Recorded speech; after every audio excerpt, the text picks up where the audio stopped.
You're listening to the New Century Multiverse, Stone Spring Maidens. Chapter 31. She's tore up plenty, but she'll fly true. Washington, May 17th, 1884.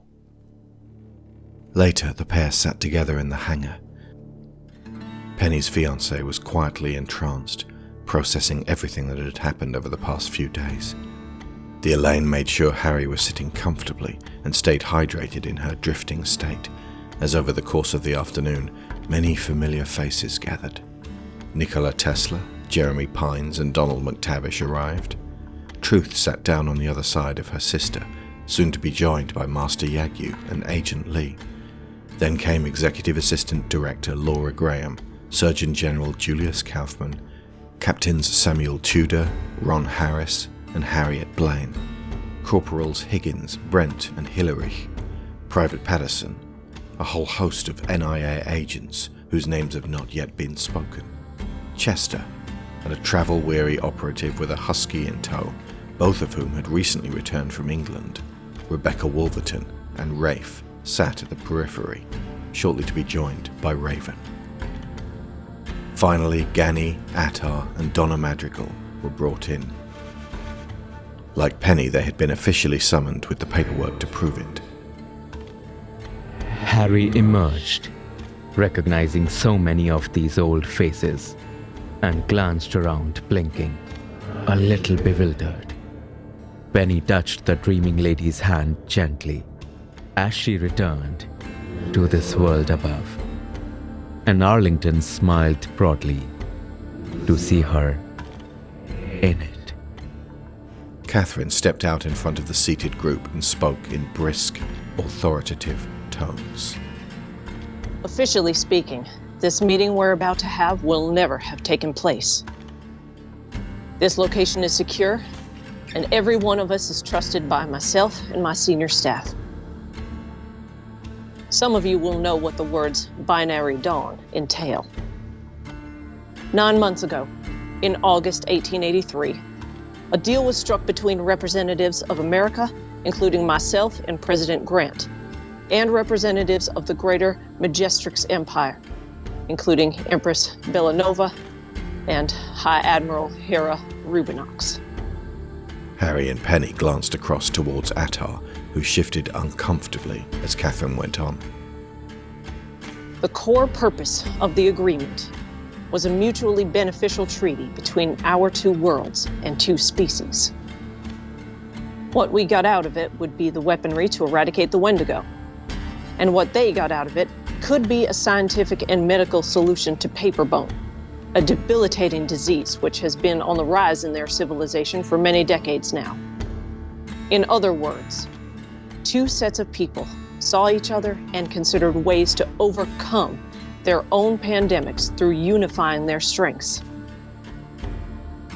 Supply of the equipment we were asking for to give us the edge over our infectious enemy was contingent upon the success of a scientific birthing program, hybridizing our species to see if, as predicted, human physiology could rule out the potential genetic risk of paperbone.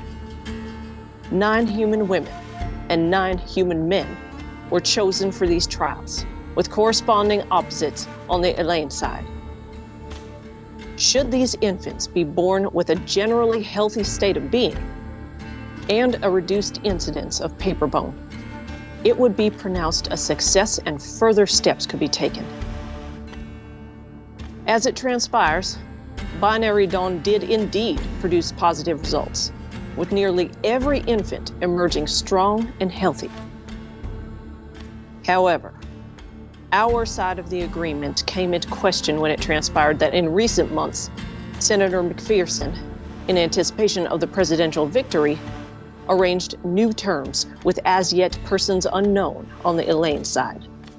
The evidence that Calendula might well have had a hand in this second deal was substantial.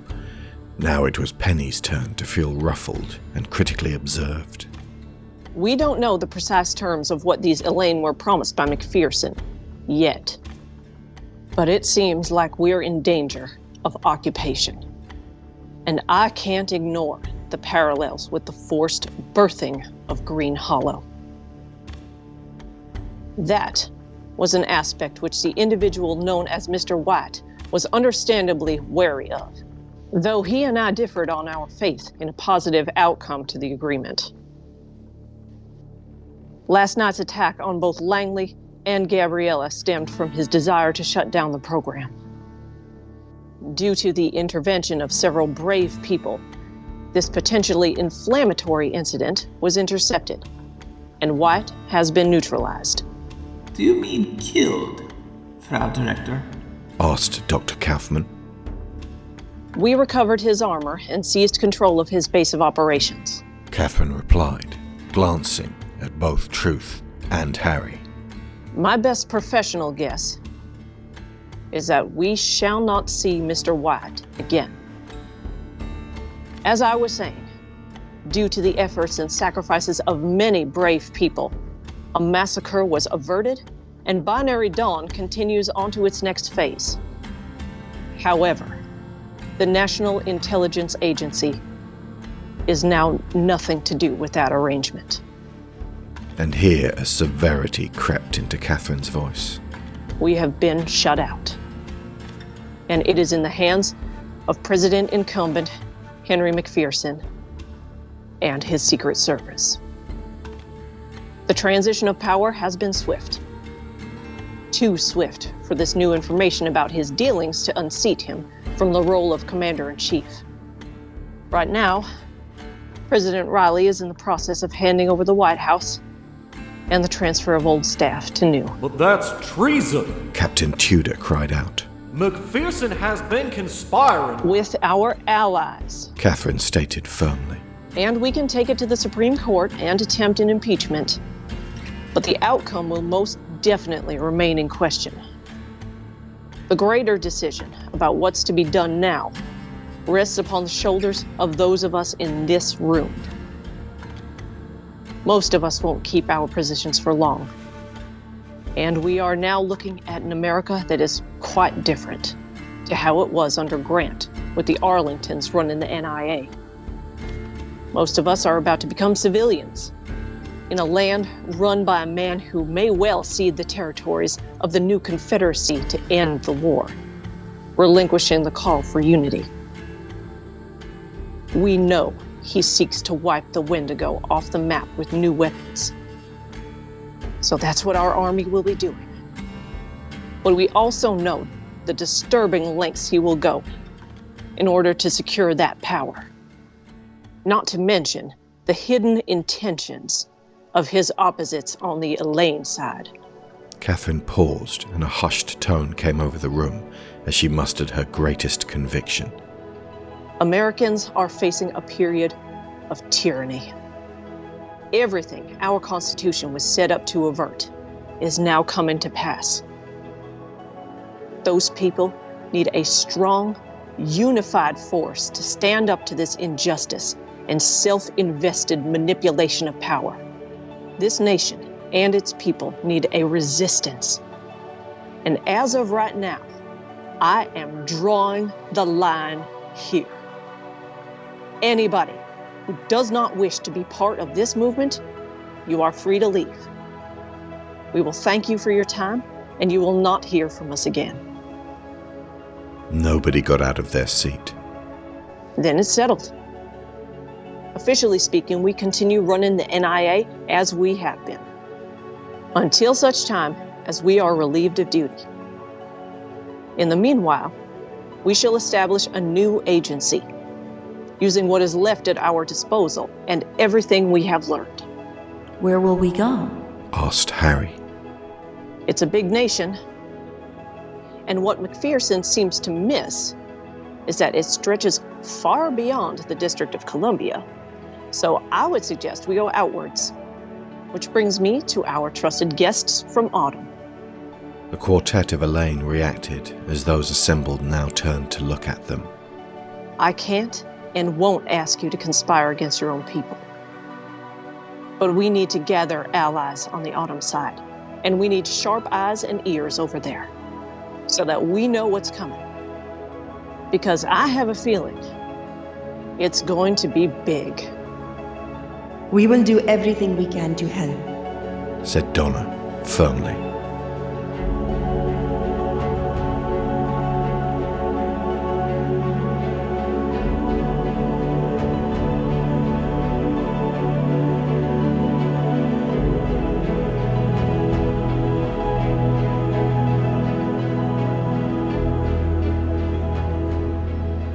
Later, when most of the gathering had dispersed, a small group of those who remained stood in the quiet hangar beside two piles of recovered armor. Yagyu stepped past the pieces of Shadow Tiger and knelt painfully beside the scorpion suit he had helped to craft. The old swordmaster cradled the mask gingerly and examined its scarred surface, running his worn fingers along cuts and indentations as Harry and Truth looked on.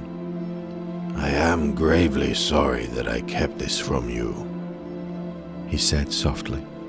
"When something so terrible happens, it is easy to justify many compromises in the name of protection.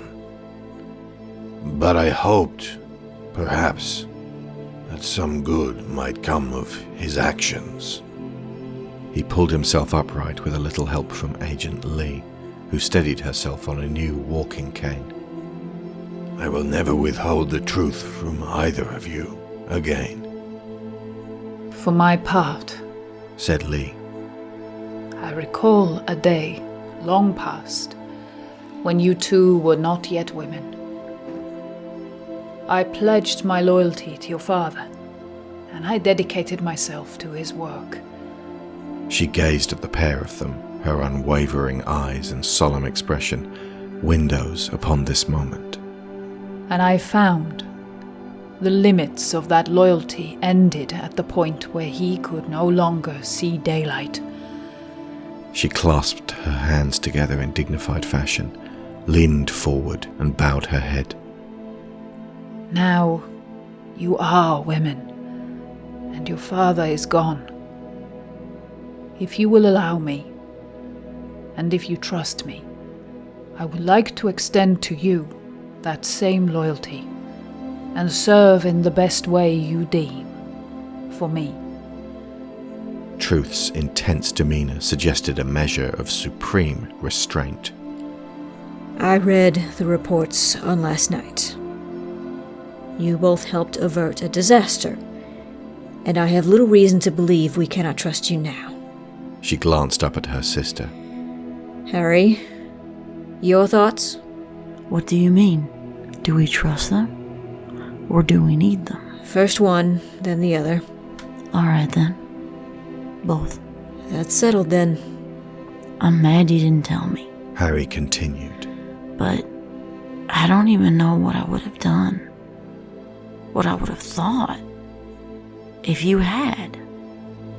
But, like you say, he's gone now. She concluded, maybe a little too decisively. Truth looked at her sister sharply. "We will continue to do what we can," said Yagyu, placing the mask back down. "to make amends." Donna laid a comforting hand upon Lee's shoulder as Harry gazed at the former double agents and shared a peculiar mix of relief and regret. Where did Spearhead disappear to? She asked, pivoting the subject. "Edison has taken his ball and gone home," said Tesla dryly. "It seems he has been liaising with President McPherson as well, and has become the epicenter of his new research and design team. I expected nothing less of that born opportunist." I'm glad you're still with us. "I will miss his... nothing." He's a security threat, said Truth darkly, leaning against Steelborn. He knows far too much about how we operate. Then we're gonna have to think several steps ahead of him. Catherine told us it's time to prepare. And I agree. But also... Harry stepped over to the enormous, shrouded hulk in the corner. Her hands trembled as she gripped the dust sheet and stepped back, pulling it off to reveal the blackened, burned-out husk of Steamheart. Gani and Attar watched the human approaching her creation with newly understanding eyes. Now she could finally look at it. She spotted glints of copper and could see more clearly that her frame had not buckled. And though the plated flesh had been torn and scorched away from her, that strong skeleton was still there. Harry reached out and ran her fingers over that body, allowing the carbonized metal aroma to influence her senses. She sighed and turned to the rest of them, gazing at Penny, who was watching her, heart beating with pure, adoring love, so hard she could almost burst. Harry finished her thought. It's time to rebuild.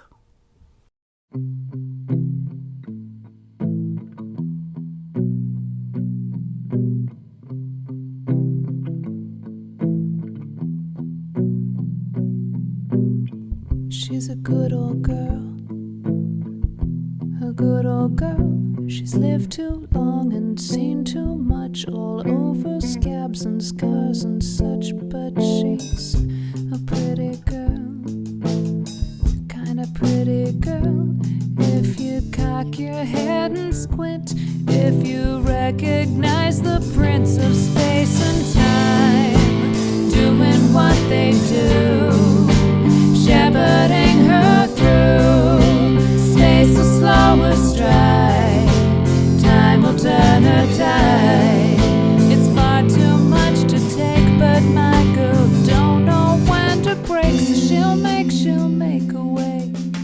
She's a good old girl, she'll fly true.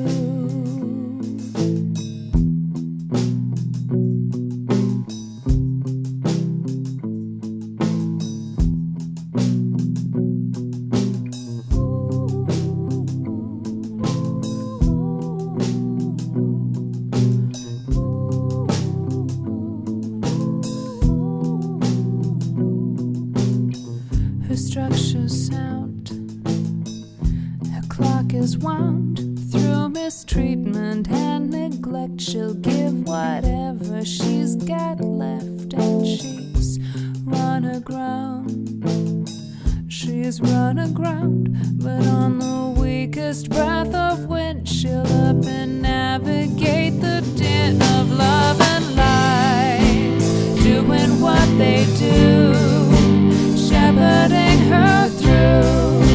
Truth will stem her pride, and time will turn her tide. It's far too much to take, but my girl don't know how to break, so she'll make a way. She's a good old girl, she'll fly true.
Girl, she's lived too long and seen too much, but still responds to the right touch. And she's a pretty girl, such a pretty girl. In the presence of her pain, you can't hear nothing but the rain of space and time, doing what they do, shepherding her through. Space will slow her stride, and time will tell she's tried.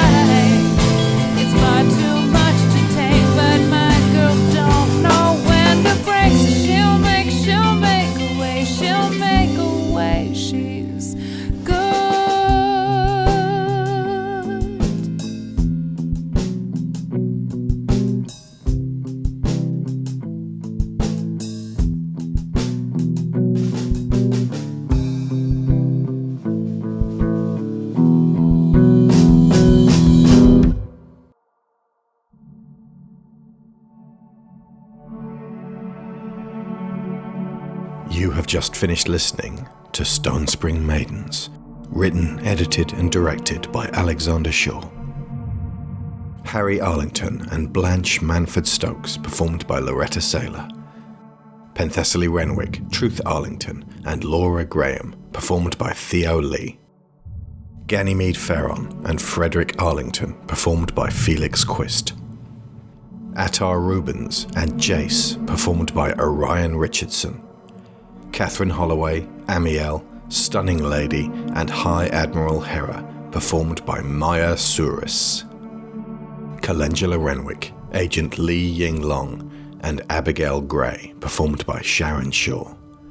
Donna Madrigal, performed by Shanta Parasuraman. Prologue narration and Emmett Clemence, performed by Akshdeep Singh Vora. Lamia Clemence, performed by Cindy Womack. Guard Captain Tress, performed by Tanya Milojevic. Sarah Arlington and Poet, performed by Maureen Foley. Dr. Julius Kaufman and Jeremy Pines, performed by Matt Wardle. Captain Samuel Tudor, performed by Spencer Lieb. Tess, the Mother, performed by Victoria Luna B. Grieve. Hugo, the Butler, performed by James Batchelor. Guard Deeth, performed by Alexa Vargas. Lieutenant Elaine, performed by Debbie Morse. Corvin, the Working Father, performed by Kevin Vahey. Chester, performed by Dan Mayer. Guardians of the Wind Door, performed by Toby Skeels Jungius and Greg Downing, who also portrayed the political mortician. Messenger, performed by Mackenzie Eastrom. Captain Blake and Stone Company Sergeant, performed by Jesse Ferguson. Corin, the Boy, performed by Willow Shaw. Mr. White, Thomas W. Arlington. Toshiro Yagyu, Nikola Tesla, Ulysses S. Grant, Miguel Alejandro Delgado, and narration by Alex Shaw. Good Old Girl, composed and performed by Marianne Cole. Make Your Decision by Dan Phillipson of Shockwave Sound. Stone Spring Maidens theme, Far Destiny, and the Princess Thieves theme, Arrival, composed and performed by I. Sazonov of Shockwave Sound. Steamheart theme, Where the West Begins, by Ferenc Hegedus of Shockwave Sound. Off-Road Warriors, specifically composed and performed for New Century by Gil Haim Steinberg. Flare, Still, Black Heat, Run, Dawn, and Attic, composed and performed by Ross Bugden. Emotional Choirs by Carlos Estella. Highball, performed by Charles Redland and his orchestra. Washboard Wiggles, performed by Tiny Parham and his musicians. Solo Cello Passion, performed by Doug Maxwell. Panama, performed by Louis Bacon and his orchestra. Harlem Shuffle, performed by Lloyd Scott and his orchestra. Frankie and Johnny, performed by Harvey Brooks Quality 4. Jack the Lumberer, performed by Alexander Nakarada, courtesy of Free Vibes. The Star Spangled Banner, performed by Chase Holfelder. Autumn Erhu by NCM. Raindrop Prelude by Frédéric Chopin. Dark Conspiracy Theories, Dark Ambience, Suspenseful Chase, Torn, and Please Don't Cry, performed by Fesliyan Studios. Relaxing Piano Music, Dance Macabre, The Machine Thinks, Terminal with the Sea, Phantasm, Pangaea, Winter Reflections, Frost Waltz, Eastminster, Long Note 3, Send for the Horses, Past the Edge, Infados, Ossuary, Devastation and Revenge, and Thunder Dreams, composed and performed by Kevin MacLeod of Incompetech.com. All other music and ambience composed by Tabletop Audio, who make amazing tabletop gaming background ambience and have formed the undervoice of Autumn. Special thanks to Victoria Luna B. Grieve for helping creating the history and sociology of this world. To Orion Richardson for his extra perspective on the trans experience. To Chris Eason for assisting with perspective on disability. This story is dedicated to Joel Robinson, a healer.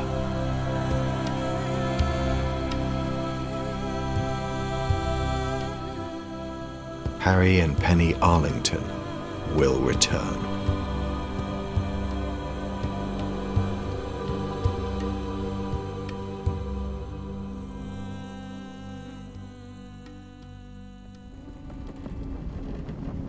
Epilogue. Gabriella, Day 18 of Epona. Springfall, 1884. Above the aerodrome, Hera Rubinox stood upon the bridge of the Medusa, with her gloved fists crossed in the small of her back. A long yellow coat, magnificently cut, draped down to her knees. Her jet-black hair was adorned with a lightning bolt of gold. High Admiral. A voice beside her. Captain Blake, dressed smartly in black and blue. We've finished the final report on last night's incident at Binary Dawn. All test subjects survived unharmed, along with their hybrid progeny. No vital equipment was damaged, and the only casualties were Imperial Guard. We've also had word that the humans have dealt with White themselves. He's dead, and Holloway and her department will be dismissed and dismantled by the end of the season. And the eye patches? The opener and the closer? The opener's still stationed on their father's western shore. But the closer hasn't reappeared. She may, in fact, be gone off through that portal for good. Hera smiled like a viper. That is absolutely wonderful news, Captain. Her cruel golden gaze was cast downward at the scene far below the Grand Gallia, which hung in the sky near the Angelfish shipyards. The Armada is nearing completion. And it looks like it's going to be a beautiful day.